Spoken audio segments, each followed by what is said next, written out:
RTV app వార్తల్ని క్షణాల్లో చదివే అవకాశం ఉంటుంది. ఒక న్యూస్ పేపర్, ఒక టెలివిజన్ ఛానల్ మీ చేతుల్లో ఎప్పుడు ఉంటాయి.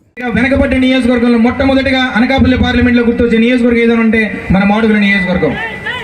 ఈ రోజు మన మాడుగుల నియోజకవర్గం ఇతరున్న 6 నియోజకవర్గాలతో కూడా కంప్లీట్గా ముందుకెళ్లాలంటే మన అనుభవజ్ఞులు ఢిల్లీలో అన్ని అనుభవాలు ఉండి పెద్దలందరితో కూడా మంతనాలు చేయగలిగి ఏదైనా నియోజకవర్గానికి ఒక మంచి చేయగలిగే వ్యక్తి మన సీఎం రమేష్ గారు.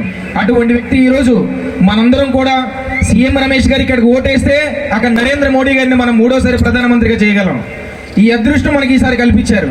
ఖచ్చితంగా మనందరం కూడా ఈసారి పైనున్న సీఎం రమేష్ గారికి కమలం గుర్తుపై ఓటు వేసి ఇక్కడున్న మన పైల ప్రసాద్ రావు గారు 12 సంవత్సరాలుగా ఆయన పోరాటం చేస్తూ చేస్తూ చేస్తూ ఈ రోజు టికెట్ సంపాదించారు. మరి ఈ రోజు ఆయన ఏదైతే మాడుగుల నియోజకవర్గం మనందరి మీద పెట్టుకున్న నమ్మకం అంతా కలిపి మరి మనం ఆయన గెలిపిద్దామా, గెలిపించి అసెంబ్లీకి పంపిద్దామా, మరి అదేవిధంగా సీఎం రమేష్ గారిని కూడా ఎంపీగా గెలిపిద్దామా. ఎక్కువసేపు మాట్లాడదలుచలేదు. ఈరోజు అన్న మా మాడుగుల నియోజకవర్గం తెలుగుదేశానికి కంచుకోట. అలాంటి నియోజకవర్గం 2 పర్యాయాలు మన మాడుగుల నియోజకవర్గంలో తెలుగుదేశం ఓడిపోవడం జరిగిందన్న. దానికి మీరు చంద్రబాబు నాయుడు గారు నాకు అభ్యర్థిత్వం ప్రకటించారు. ఆ అభ్యర్థిత్వం ప్రకటించడంతో 3 ఆశావాహులున్న ఈ నియోజకవర్గంలో నాకు రావడం నేను అదృష్టంగా భావించాను. అదే బాధ వాళ్ళకి రాలేదని కూడా నేను చాలా బాధపడ్డానన్నా.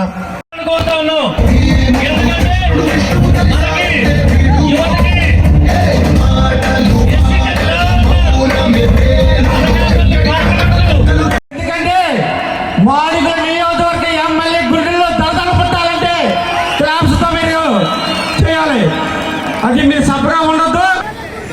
అలాగే ప్రజలందరూ చాలా విషయాలు మాట్లాడతారు. సూపర్ 6 పథకాలు కానీ తగ్గిన పథకాల గురించి కానీ అందరూ మాట్లాడతారు. నేను ఒకటే చెప్పాలనుకుంటున్నాను, మన గుర్తుల్ని జనాల్లోకి తీసుకెళ్ళి మన పెద్దలు చెప్పినట్టు ప్రతి కార్యకర్త కూడా ఒక సైనికుల్లాగా పోరాడి 3 జనసేన, బీజేపీ, తెలుగుదేశం కుటుంబం అందరూ ప్రతి సింబల్ని 2 సింబల్ని కూడా జాగ్రత్తగా ప్రతి ఓటర్ దగ్గర తీసుకు దయచేసి అర్థం చేసుకోండి. ఎందుకంటే మన అనకాపల్లి పార్లమెంట్ మీదకి సీఎం రమేష్ అన్న వచ్చాడంటే ఆటోమేటిక్గా 7 నియోజకవర్గాలు గెలుపుకి ఈ అవకాశం పెద్దలందరికీ నమస్కారం తెలియపరుచుకుని ముగిస్తున్నాము. ఇప్పుడు అదే విధంగా ఈ రోజు తెలుగుదేశం పార్టీని ఇక్కడ గెలిపించుకోవడానికి ఎప్పుడు ఓటేద్దామా అని చెప్పేసి ప్రతి కార్యకర్త, ప్రతి యువకులు, అదే విధంగా ఈరోజు ప్రతి నాయకులు ఈరోజు కష్టపడి పనిచేయడానికి రెడీగా ఉన్నారన్న.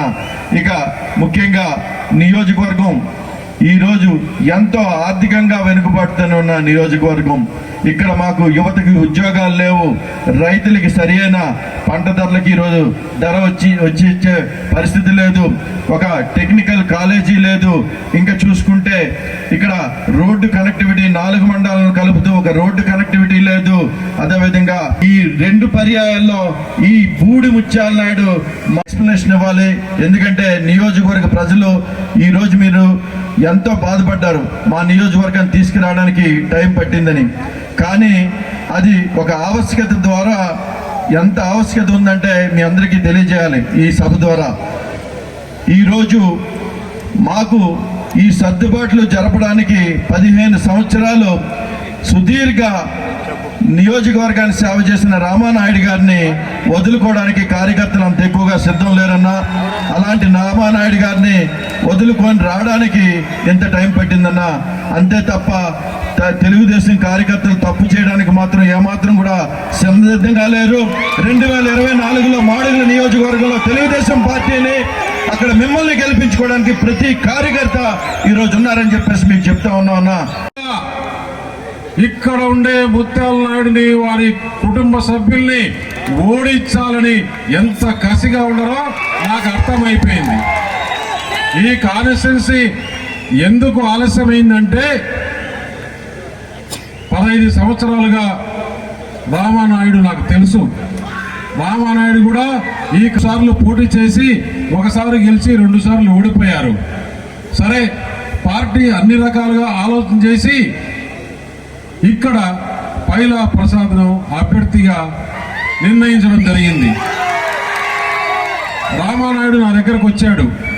చంద్రబాబు నాయుడు దగ్గర మీటింగ్ ఏర్పాటు చేయమంటే మీటింగ్ ఏర్పాటు చేశా. నేను పార్టీ సీట్లలో భారతీయ జనతా పార్టీ నుంచి తెలుగుదేశం సీట్లలో నేను ఇన్వాల్వ్ కాకూడదు, మంచి పద్ధతి కాదు. నీకు కావాలంటే నేను ఆయనతో మీటింగ్ ఏర్పాటు చేస్తానని చెప్పి మీటింగ్ ఏర్పాటు చేశాను. వాళ్ళిద్దరు మాట్లాడుకున్నారు. ఆయన కూడా నాకు కొన్ని రోజులు సమయం ఇవ్వండి, నేను కన్విన్స్ చేసుకుంటా అన్నాడు. కావాల్సిన సమయం ఇచ్చాము.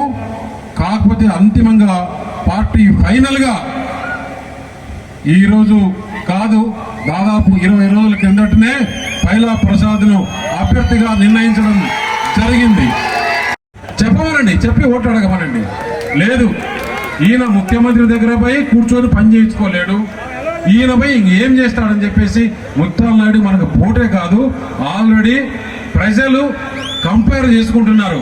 ముత్యాల నాయుడు పార్లమెంట్ మెంబర్ అయితే బాగుంటుందా, ముత్యాల నాయుడు కూతురు ఎమ్మెల్యే అయితే బాగుంటుందా, పైలా ప్రసాద్ ఎమ్మెల్యే అయితే బాగుంటుందా, సీఎం రమేష్ ఎంపీ అయితే బాగుంటుందా అని చూస్తున్నారు.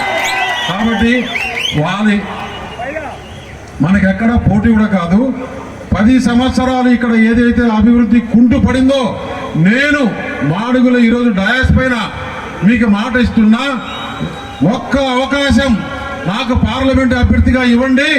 మీరు పార్లమెంట్ అభ్యర్థిగా నన్ను గెలిపిస్తే, మీరు నాకు ఒక పదవి ఇస్తే, నేను ఇంకొక పదవి తెచ్చుకునే అవకాశం ఉంటుందని చెప్పేసి ఈ సభాముఖంగా మీకు గర్వంగా చెప్తున్నా. ఈ ప్రాంతంలో, ఉత్తరాంధ్ర ప్రాంతంలో నేను నాకు ఎందుకో అనుమానం ఉంది, ఇక్కడ ముత్యాల నాయుడు ఎంపీగా పోటీ చేస్తాడా, ఎమ్మెల్యేగా పోటీ చేస్తాడా, ఇంకెవరన్నా ఎంపీగా వస్తారా అనేది చూస్తున్నాం. ఎందువల్లంటే మనం చూసాం, జగన్మోహన్ రెడ్డి ఇడుపులపాయకు పోయి 175 అసెంబ్లీలు అనౌన్స్ చేసేశాడు. దాంట్లో ముత్యాల నాయుడు పేరుందా? ఉంది. ముత్యాల నాయుడు పేరుంది. 175 అసెంబ్లీలో చేసినప్పుడు ముత్యాల నాయుడు పేరుంది. 25 పార్లమెంట్లు ఉంటే 24 పార్లమెంట్లకు చేసి 25 పార్లమెంట్లకు గాను 24 అభ్యర్థులను అనౌన్స్ చేసి ఒక్క అనకాపల్లి పార్లమెంట్ అభ్యర్థి మాత్రం పెండింగ్ పెట్టుకున్నాడు. ఎందువల్ల? అప్పటికి నన్ను ప్రకటించిన భారతీయ జనతా పార్టీ ఊరిక టీవీలలో సీఎం రమేష్ అనకాపల్లిలో ఉండొచ్చేమో.